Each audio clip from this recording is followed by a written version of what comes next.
नमस्कार, मैं प्रद्युमन जोशीला नलवा। लोकसभा चुनाव में हर प्रत्याशी जीत के लिए बड़े बड़े दावे करता है और हर प्रत्याशी का ये प्रयास रहता है कि वो अपने लोकसभा क्षेत्र से जीत करके देश की सबसे बड़ी पंचायत संसद में पहुंचे। आज हम बात करेंगे हिसार लोकसभा क्षेत्र की।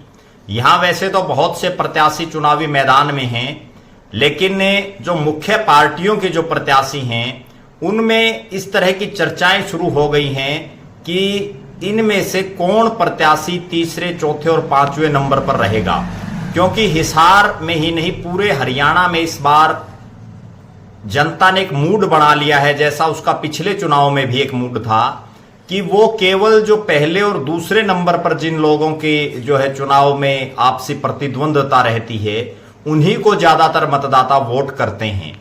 इसके अलावा जो तीसरे, चौथे, पांचवें नंबर पर जो नेता रहते हैं उनको कुछ एक मुट्ठी भर वोट ही मिल पाते हैं। अब बहुत बड़ा सवाल हिसार में ये है कि जो इंडियन नेशनल लोकदल वर्षों तक हरियाणा प्रदेश में सत्ता में रही, उसके बाद विपक्ष में रही और उन्होंने जो प्रत्याशी उतारी है वो भी चौधरी देवीलाल के परिवार की एक बहू को चुनावी मैदान में उतारा है जो हिसार की बेटी भी हैं।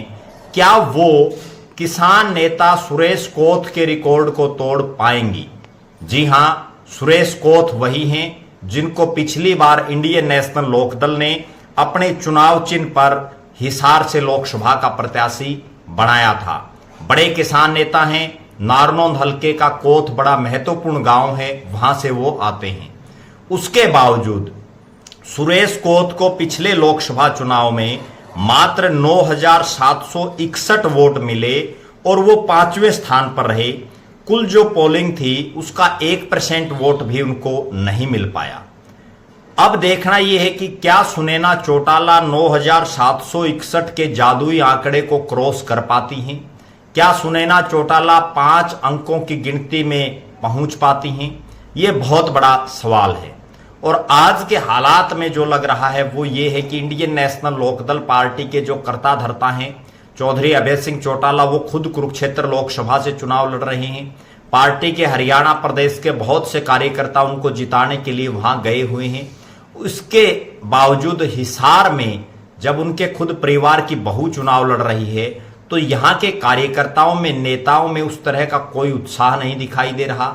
जमीनी हकीकत पर सुनैना चौटाला कहीं भी मुकाबले में दिखाई नहीं दे रही। मुख्य मुकाबले से तो वो बहुत पहले से ही बाहर हैं। अब जो तीसरे, चौथे, पांचवें, छठे नंबर का जो मुकाबला है उसमें भी सुनैना चौटाला लगातार पिछड़ती हुई दिखाई दे रही हैं। लग ऐसा रहा है कि वो 10,000 का जो ये जादुई आंकड़ा 5 अंकों वाला है इसको क्रॉस कर पाती हैं, नहीं कर पाती। ये बहुत बड़ा सवाल है।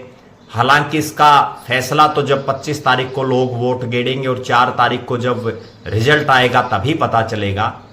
लेकिन अभी तक का अगर हम हाल की बात करें तो सुनैना चौटाला ने कोई बहुत बड़ी जनसभा इस क्षेत्र में नहीं की है।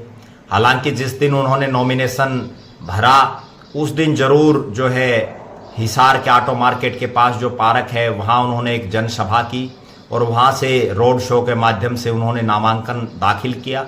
लेकिन उसमें भी कोई बहुत लंबे चौड़े लोग नहीं आए हुए थे। कुछ एक चुनिंदा लोग वहां मौजूद थे। कोई बड़ा चेहरा भी इनेलो के पास इस हिसार लोकसभा क्षेत्र में नहीं है जिसका अपना खुद का एक वजूद हो। इस पूरी लोकसभा क्षेत्र में जब पिछली बार सुरेश कोथ को टिकट दी तब भी ऐसा लग रहा था शुरू में कि सुरेश कोथ बड़े किसान नेता हैं और वो कम से कम 50,000 वोट अवश्य लेंगे, लेकिन वो 10,000 से नीचे रह गई। अब भी वही हालात है। जब सुनैना चौटाला को पार्टी ने टिकट दिया और यहां से प्रत्याशी घोषित किया तो उस समय एक बड़ी बात ये चल रही थी कि सुनैना चौटाला एक मजबूत प्रत्याशी के तौर पर उभरेंगी। हिसार की बेटी हैं, दौलतपुर उनका गांव है। लेकिन जो जो चुनाव चल रहा है उनका चुनाव उठने की बजाय लगातार बैठता जा रहा है। अभी तक उठा ही नहीं है।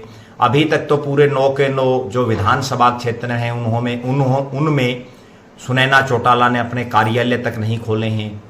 जो उनका चुनावी कार्यालय है वहां भी कोई जो है गहमा गहमी कहीं दिखाई नहीं देती। गांव में भी लोग उनको सुनने के लिए बहुत ज्यादा संख्या में नहीं आते। केवल वही लोग उनको सुनने के लिए आते हैं जो या तो इनेलो के वर्कर हैं या जो लोग सभी नेताओं की जनसभाओं में जाते हैं। कुल मिलाकर के एक बहुत बड़ा प्रश्न यही है कि क्या देवीलाल परिवार की बहू सुनैना चौटाला हिसार में 5 अंकों तक पहुंच पाएंगी? क्या वो 9,761 का जो जादुई आंकड़ा पिछले लोकसभा चुनाव में इनेलो के खाते में था उसको क्रॉस कर पाएंगी? क्या वो 10,000 वोटों से ज्यादा ले पाएंगी?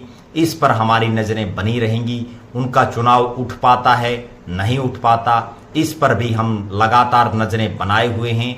आप हमारे साथ बने रहें। हमारे फेसबुक पेज को लाइक और फॉलो करें, यूट्यूब पर चैनल को सब्सक्राइब करें, बेल आइकन घंटी का बटन अवश्य दबाएं, वीडियो को ज़्यादा से ज़्यादा शेयर करें, अपने कमेंट्स अवश्य लिखें। बहुत बहुत धन्यवाद। आपका अपना प्रद्युमन जोशीला नलवा।